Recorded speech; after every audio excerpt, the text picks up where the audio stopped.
descreveu muito bem, que são as doenças funcionais, que tem muito a ver, né, com essa comunicação bidirecional. Porque fica ali no sintoma, tá com diarreia, tá com constipação e se Sim. perde toda a história de aonde que surge aquele sintoma, aquela Exatamente. manifestação. E Charcot começa a olhar com olhos diferentes, né, para aqueles pacientes ditos histéricos.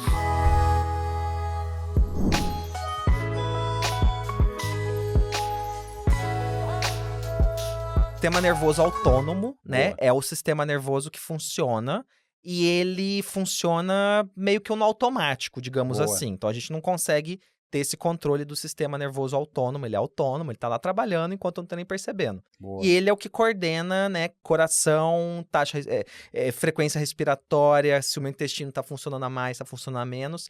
E a gente tem, e eu acho que você deve ter uma experiência muito profunda com essas doenças. A gente chama de doenças funcionais, né? Sim. São doenças em que, assim, o médico tá lá procurando. O que é isso? Tem um tumor aqui? Não tem tumor. Tem uma infecção? Não tem infecção. Tem um desbalanço de algum ácido? Não tá acontecendo nada. É só o funcionamento desse Perfeito. intestino aqui, que o funcionamento do intestino é muito rápido, o funcionamento é muito devagar.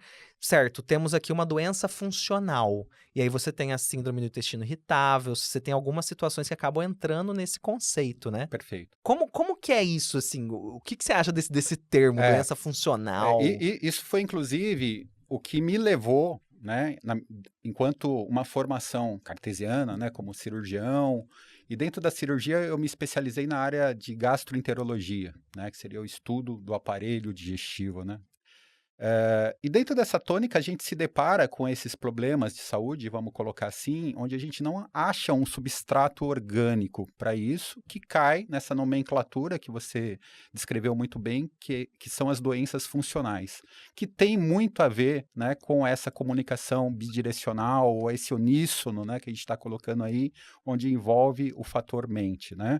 E foi justamente buscando alternativas para esse perfil de paciente, aí a gente tem um número enorme de problemas que vão, você falou muito bem, a síndrome do intestino irritável é bastante conhecida, mas temos muitas outras formas de dispepsias, temos dores A abdominais dispepsia é aquela disfuncionais. azia que ninguém explica, né? Que faz uma endoscopia e fala, Sim. tem uma gastrite leve, É. mas fica...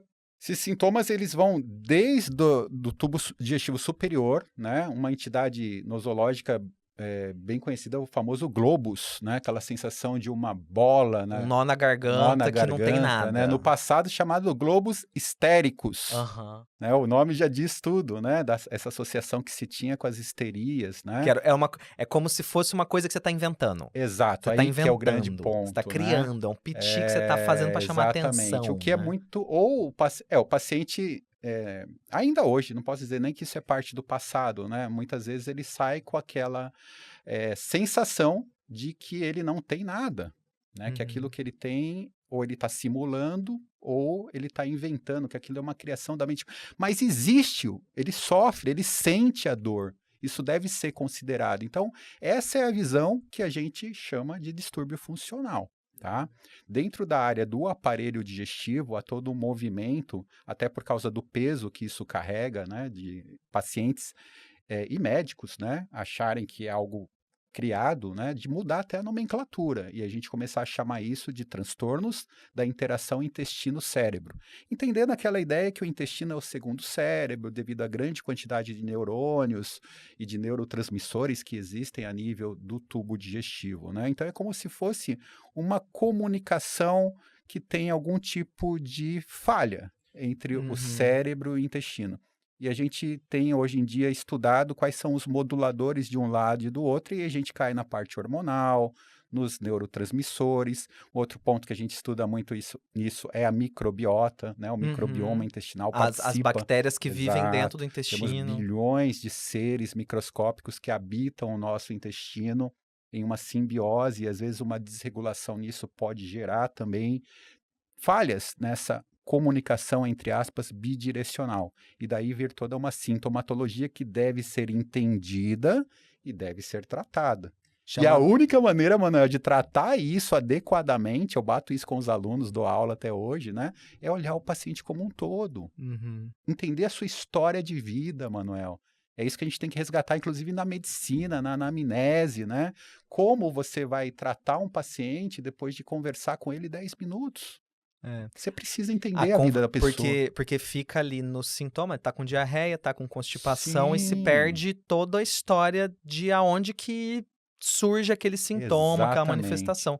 Eu gostei desse termo, doenças do eixo intestino-cérebro, né, que na verdade É. é mais do que Transtornos da a interação cérebro-intestino. transtornos da interação Isso cérebro-intestino, aí.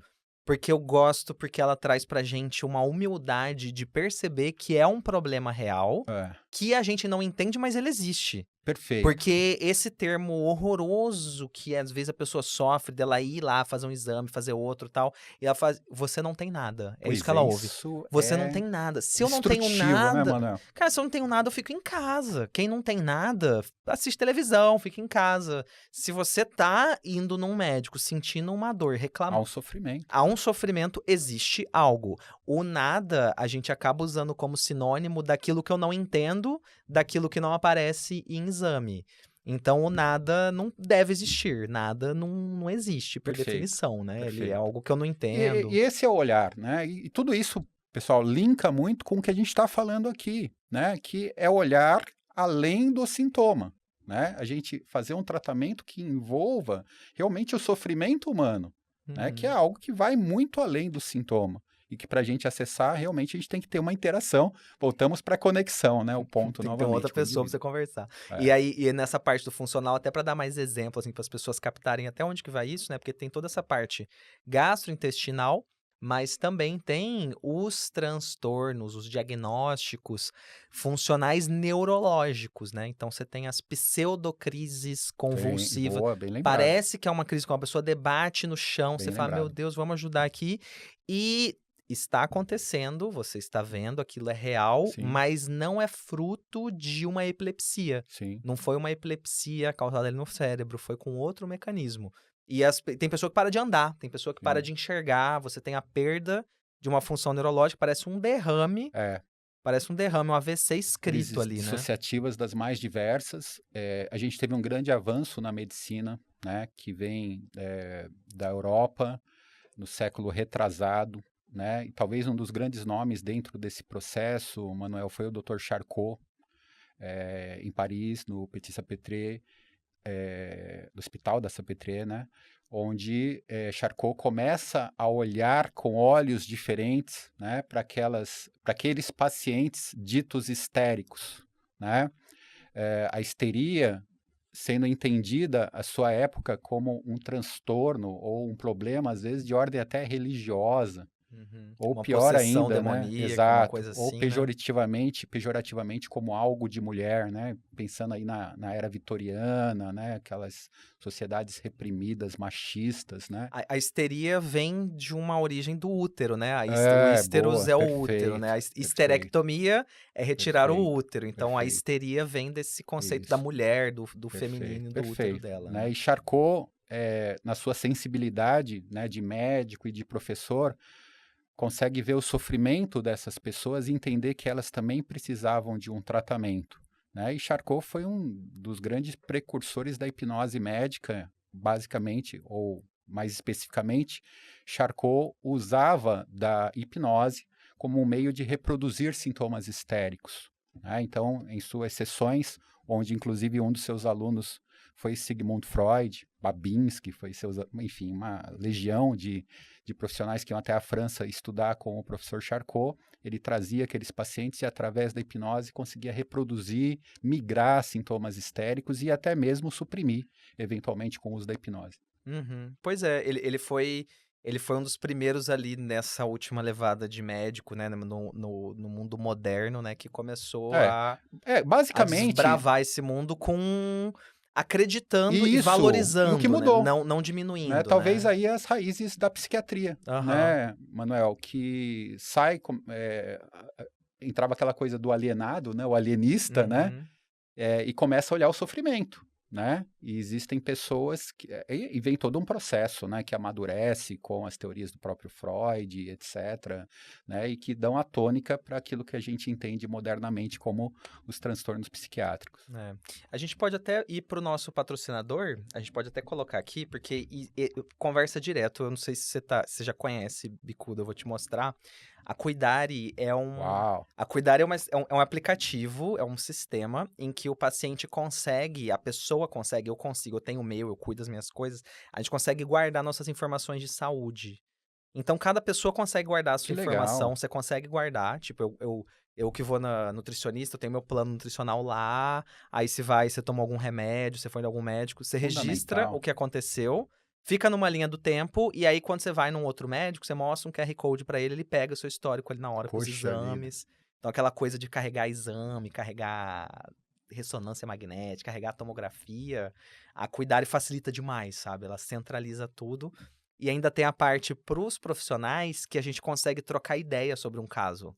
A gente consegue conversar, trocar informação. Eu consigo te convidar para cuidar junto, nós três, Ferramenta de um paciente. fantástica. É muito legal. Obrigado, que eu E aí estou eu tenho. conhecendo agora. Eu vou te mostrar depois que a gente. Depois do programa, eu vou te mostrar a Cuidare, porque é muito legal. E a Cuidare é nossa patrocinadora, então. Um abraço, pessoal do Cuidare. Quem não conhece ainda, baixa o aplicativo, vai lá, conhece. Tem o Instagram, tem algumas lives de saúde, eu participo de algumas lives lá. E também tem o aplicativo, tá pro Android, tá pro iOS. Então, mandem ver lá no Cuidare. Isso é super importante, né? Eu fiquei pensando aqui nos pacientes idosos que às vezes não conseguem, né, dizer para você exatamente o que tem, como o que estão usando, né? Então imagine a importância de você, enfim, para o seu pai, para o seu Organizar, avô, né? né, você ter Organizar. esse É. cuidado, né, de modo que se aconteça alguma intercorrência, o médico que estiver tratando vai ter fácil acesso a tudo. Eles têm essa informação e facilita muito, assim, tem vários filhos de um idoso. Os vários filhos, sabe como que se perde informação? Só um que sabe da informação. Pai e mãe separado, vai com a criança no médico, aí só a mãe sabe a informação, ou o pai que foi no outro dia. Então, tem essa função de cuidar de um dependente. Você cria um dependente Muito e aí você importante. organiza. Aí, e a coisa que eu mais gosto é você compartilhar rápido, assim, você poder Sim. mandar, facilita muito. Porque entra muito nessa conversa toda de você entender uma história.